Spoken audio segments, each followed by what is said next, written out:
Umpilo Mseleko bekhe wa live ke bethunani, and then kula live yakhe waphendula abantu ke ebebebuza izinto ngezinto malunga nefamily yakhe. Molweni ndanamkela kuMamgobhozi TV.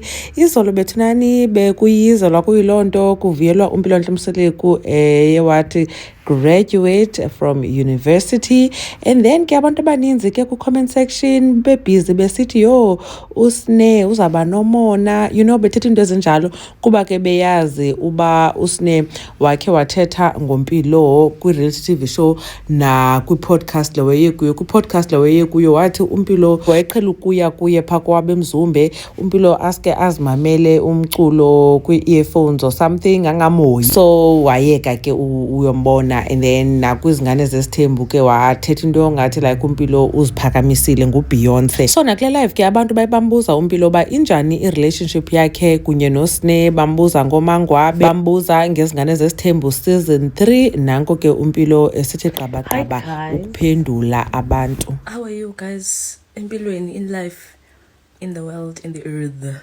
I just wanted to thank you guys for supporting my TikTok, for interacting with my videos. I really appreciate it. I mean, guys, I'm just a child. So, one day, wow, every day. So I really appreciate you guys. Sne is in CPOC, if I'm not mistaken. Are you guys cool? No, Sne. My babe, Sne is my older sister here. Sne is my older sister. She's my sibling. Njenjob, I know Abongi to my dog. Can I my dog? Mangwabe. Mangwabe is around, my babe. She's around. Kule season is umlilo chomuhle ukhona.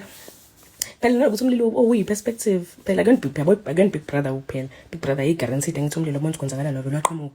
So kuyingane nomlilo umphela ngokwami ukhona but angazi ngokwakho Nyamva ke bethunani umpilo echaza uba yena noSne ba right, as in like ba okusalayo sibling yakhe, so even if they're not best friends or they're not friends, okusalayo bazohlala be right because ngabantwana bomuntu omnye.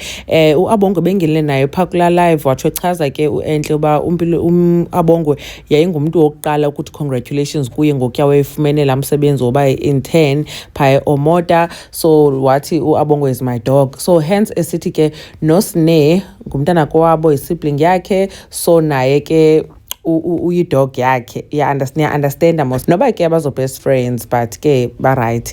And then xebuzo ngoMangwabe uyachaza ukuthi uMangwabe is around, meaning ke uMangwabe akahambi koMseleko xa around, kaloku it means ba usekhona. Well, dithathe ngolo hlobo mna, and ke askava bakuthiwa umkile nyani usuka apho kuthiwa usekhona. Wachaza ke bana kule season intsha yezingane zesithembu bazosiphathela umlilo uzabe ukhona, so we cannot wait to see 25th kaMay noko iye isondela. Anyways, khanikhenishwe nakuba nicinga ntoni ngale video. uMamgobhozi uyanibona kwivideo elandelayo. Bye.